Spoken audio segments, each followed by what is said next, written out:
Under the WPP law ba itong yung ganyan? Or sa inyo lang? Confidentiality, yes, Mr. Chair. The matter that pertains in confidentiality of the proceedings as well as the manner by which the witness was evaluated and how he was covered is confidential. That's the reason why it is being invoked by the witness, Mr. Chair, because like I said earlier, it is not because we want to restrict his testimony, but there is a law. The law itself So it provides is the law that says so? Yes, and it So- provides for penal sanctions, Okay. Mr. So Chair. to answer the question of the concern of Secretary or Senator Marcoleta, kailangan yamen yung law pala. No. That may be one of the suggestions since the committee is investigating this in aid of legislation, if that is considered a restriction in investigations like this, then maybe the law will have to be amended first. In the meantime, constrained kayo ng batas. Yes, Mr. Chair, we are Thank you. constrained by law. Thank you, PG. Mr. Chair, kasi yung interpretation niya palaging mali eh. Yung confidentiality dyan, ang pinag-uusapan, sa inyo lang yun, sa witness protection ninyo dyan. Pero pagdating dito, it does not apply. Ikaw lang ang nag-interpret kasi kaya kanina pa tayo nagtatalo eh. May I respond, Mr. Chair? With all due respect to Senator Marcoleta saying that our interpretation is always wrong, the law itself provides for it, Section 7. And we are not raising this, like I said, simply because we want to constrict the investigation. The law does not make a distinction whether the investigation is going to be done elsewhere or in the Senate or before the House of Representatives. So we are simply citing the law, and we are constrained by the law because, as I said, there are penal sanctions. So if the law does not provide any distinction, bakit nga kailangan ka pang mag-confer sa ano? Bakit kailangan ka pang puntahan? Ikaw na nagsasabi ng walang distinction eh, di ba? So kung nandito siya, let him speak. Na hindi na dapat pupunta pati yung counsel niya. Yun lang, mali na eh. Meron siyang sariling counsel, pagkatapos pupunta pa siya sa'yo. It is an insult to his own personal counsel. Kaya magulo talaga eh. Gusto ko itanong halimbawa kay Yusek Bernardo, in-apply nyo na pala siya sa WPP. Ni-require nyo siya ng restitution, di ba? Sabi mo na naman, that's confidential. Kamo na naman. No, Mr. Chair, I'm not going to say that's confidential. No, earlier, you were talking about confidentiality. You remember the last time? Yes, I did mention that, Mr. Chair. I talked Oh, about why are you confidentiality. But with respect to the restitution, I think that's a matter of public record already. Because that was already stated by Mr. Bernardo and he was allowed by the Secretary of Yes, Justice. earlier you were not forthright in answering that. Nung tinatanong ko, ang una mong sinabi, that's confidential. Now, nagsasabi ka, it is not confidential. So, paiba-iba ka ng position eh talaga. Mr. Hindi tayo magkakasundo. Mr. kahit Chair, if we I'm just... not asking any questions anymore. No, I'm just raising the question to the Thank chairman, you, Mr. Chair. You cannot do that. Thank you. Are we done? So, sige, let's move on. Kung walang members na gusto magtanong do sa ating dalawang bagong witnesses, no, in relation to the Diskaya Romualdez issue, then we'll excuse them already. Mr. Chair, gusto ko sanang magtanong lang sana sige, kung go ahead. papayag ka. Of course. Yung tungkol dun sa Tamarid House sa South Forbes, yung binabanggit mo kanina, di ba? And then you were asking for some parang leeway in terms of a few days para i-vacate ninyo because you're not yet ready with all the things that you need to move out, di ba? Sino yung may-ari ba talaga nung bahay na yon? Your Honor, hindi po kami aware kung sino po yung owner mismo, but we are... I will answer that. Ang may-ari po dati, Doris Magsaysay Ho. And you were there as what? Staff ng tenant. May tenant kasi si Doris Magsaysay Ho na sila nakatira, sila yung staff. So nung nabenta, existing pa yata yung lease contract, so hindi sila umaalis. Pero pinipilit silang umalis nung bagong owner. And allegedly, ang bagong owner is Martin Romualdez. Yun ang sinasabi. Yun ang sinasabi mo kanina? Yes. At referring to Diskaya? No, let's based on documents, yung bahay na ibenta sa isang corporation, Golden Peasant Holdings Corporation. Incidentally, the major stockholder, also used to sit in the board of at least 2 corporations associated with the former speaker. Ito yung Benguet, no, Corporation. I think mining yata ito. Yung isa yung may joint venture sa ABS-CBN. Dito yung pangalan. Teka. Romualdez something. So, and another one, I think Mark Ventures something, ano. At saka treasurer siya doon sa, yun nga, yung media company owned by Romualdez, kasi Romualdez Media something na may joint venture sa ABS-CBN. So yun ang association. So, no, we're not trying to implicate the former speaker, ano. Hindi tayo nagta-target dito. Dumating lang sa ating attention, but we cannot disregard because sabi ko nga, there were persistent reports na ang initial information nga sa pangalan ni Diskaya na or kay Diskaya na ibenta. So it appears now na hindi totoo kasi ang naging role lang allegedly ni Carla Diskaya, yun nga, dumating siya doon February or January at sinasabihan sila, umalis na kayo dyan. So yun lang ang pinagtataka natin. So hindi naman ito enough to implicate or to implead the former speaker. But this is something that the OJ or the ombudsman or the ombudsman can follow through. No? We are only providing a lead for whatever it is worth. Yun lang ang purpose dito. Because if you really want to go after the so-called, sabi nyo nga, wag yung sapsap at saka mga dilis, hanapin yung malaking isda. And this is the direction that we are taking. But I repeat, hindi ito enough, itong information is not enough to implicate, not even implicate the former speaker. This is just, we may just consider this as a lead, kasi merong connection. But of course, dininay naman ni Carla Diskaya, so let's leave it at that. So with that, I would like to ask your permission to excuse the 2 ladies. Meron pa? Sige, okay. Thank you for the explanation, Mr. Chair. Dito sa code namin, sino si Pala, Marie? Romualdez Media Servicio Production Corporation. Oo. Sino yung sino yung Joy? So ikaw si May. May, napanood mo ba si Saldico nung siya ay nagpadala ng mga video na kung saan sinabi niya na nag-deliver siya ng 1B doon sa bahay diyan sa Tamarin Road in Forbes. Nasa rito nasa social media to. Lahat napanood to Napanood Hindi mo? ko po siya direkta napanood, pero nung nabanggit po sa amin regarding 30 Tamarind, we got curious. Oo. Naging curious ka. Pagkatapos, natatandaan mo ba na sinabi ni Saldico na si Speaker Martin ang nag-designate nung lugar na yon na pagdadalhan ng 1B? Nandun din sa yun. Hindi ko lang matandaan yung pagkakasabi, pero yung gist ganito niya sinabi. Napanood niyo ba yun?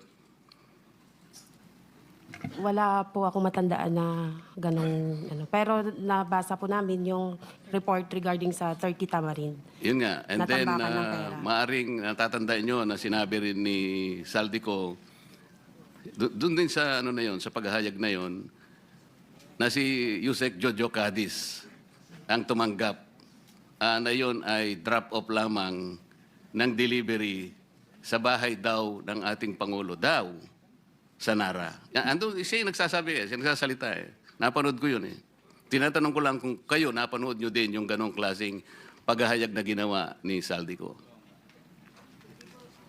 Hindi po namin nasubaybayan yung mga hearing at saka yung news. Naging curious lang po kami nung nagkaroon na nga po ng report tungkol dun sa 30 Tamarind. Oh, okay. So hindi po namin matandaan yung news na ganun po. Okay, baka naman gusto nyo rin alisin yung takip para makita namin kung gaano kayo kaganda. Kasi alam ko, magaganda po kayo.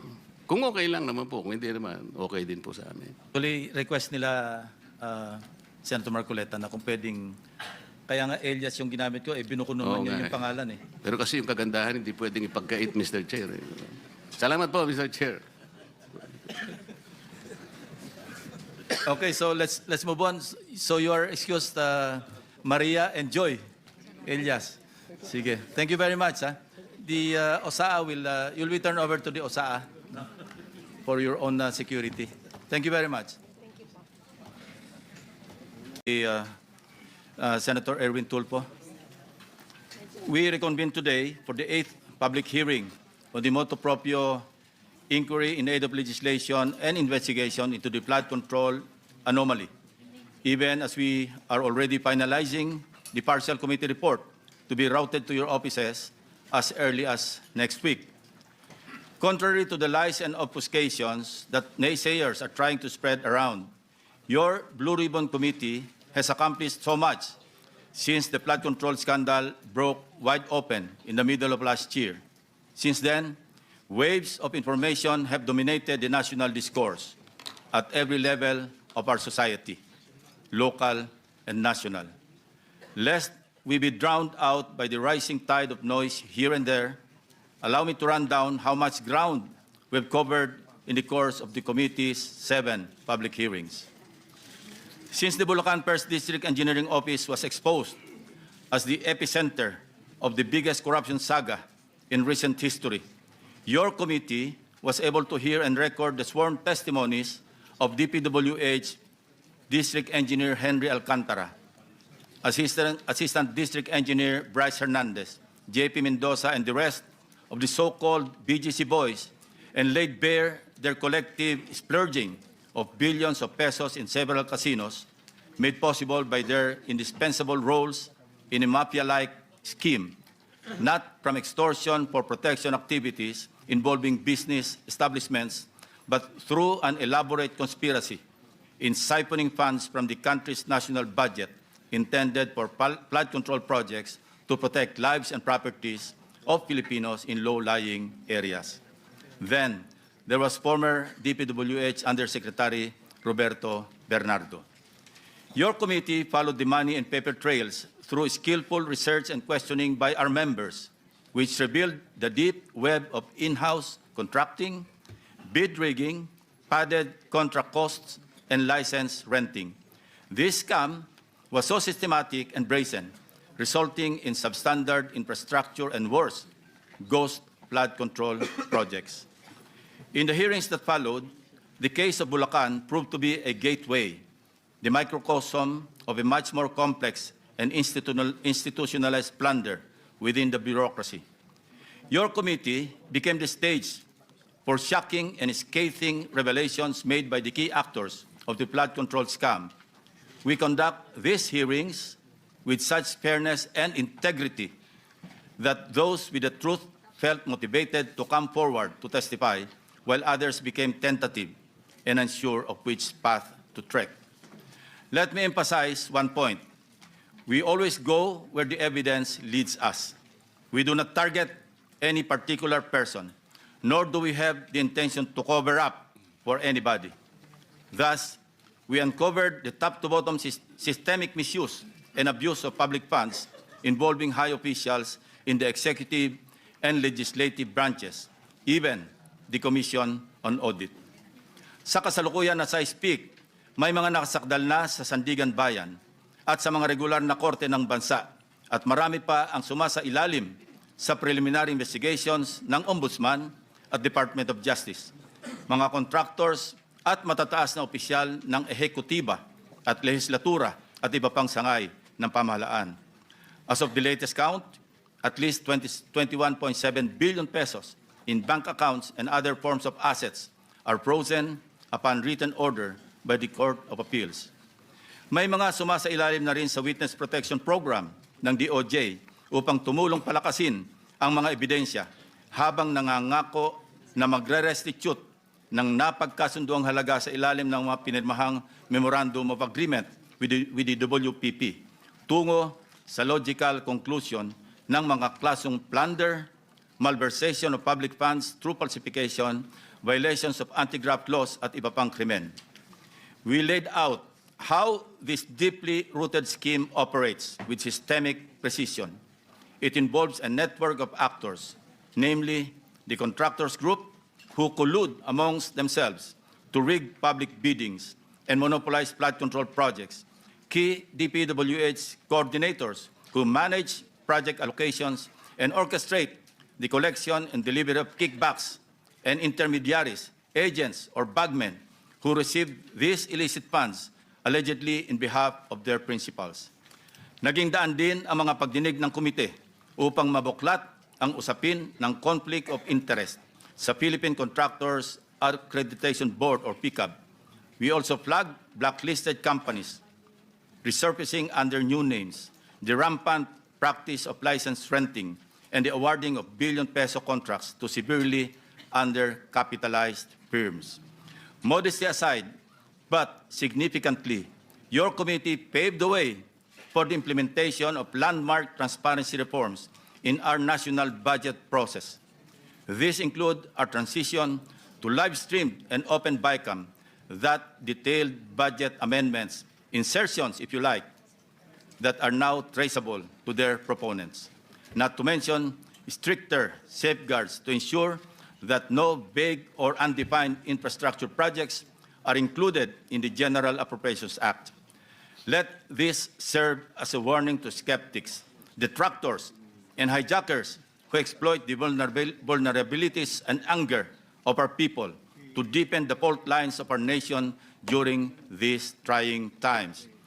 Your noise will not silence the truth. Neither does it provide any help in our investigation. Your noise cannot convict and won't even indict the malefactors in this flood control mess. Only evidence does. Para ipangalandakan ninyo na inutil at walang silbi ang Blue Ribbon Committee is not only insensitive to its members, but an insult to our fellow Filipinos who have consistently followed and monitored our hearings and participated in the trillion-peso march, the clergy, students, ordinary workers, and all concerned citizens who became aware and exposed to unbridled and systemic corruption, mainly made possible by the Blue Ribbon Committee hearings, and the media, who serve as a powerful tool in bringing to the households, eateries, barbershops, etc., the details of each and every hearing of your Blue Ribbon Committee. With all that being said, as the chairman of this committee, I say to you, shut the F up. Let us now resume our hearings. General Counsel, kindly acknowledge the members present and the resource persons present. The following resource persons are present. Congressman Leandro Legarda Leviste.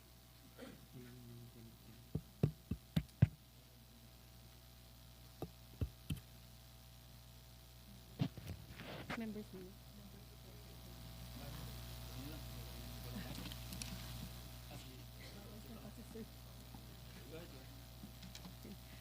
The following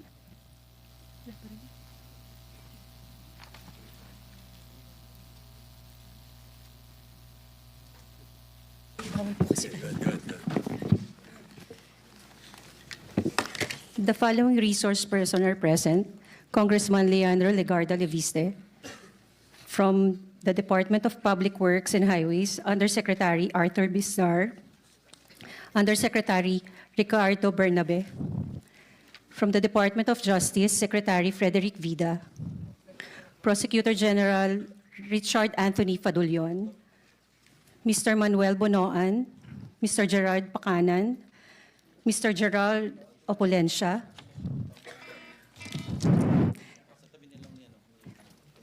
Mr. Henry Alcantara, Mr. Bryce Erickson Hernandez, Mr. JP Mendoza, Mr. Trigve Olaivar, Mr. Maynard Ngu. That's all, Mr. Chairman. Thank you. First, I'd like to thank the Honorable Congressman Leandro Leviste for attending this hearing, and also former Secretary Manuel Bonoan for flying home to attend this hearing. We really appreciate your presence. The chair would suggest that we follow the following sequence. First, yung issue ni na Diskaya and Romualdez. And we have here two witnesses. Tawagin na lang natin sila. Anyway, it's a matter of record. But for purposes of this public hearing, tatawagin na lang natin sila na si Joy at saka si Maria. These are staffers of the tenants, the former tenants of the former owner of the resident in South Forbes Park in Makati City, yung lessor noong former owner, Mr. Ocampo.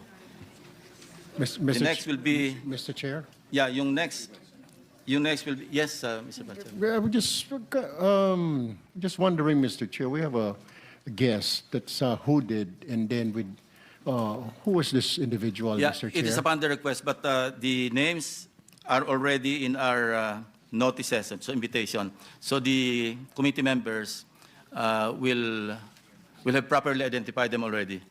Thank you. If you saw the invitations. Thank you,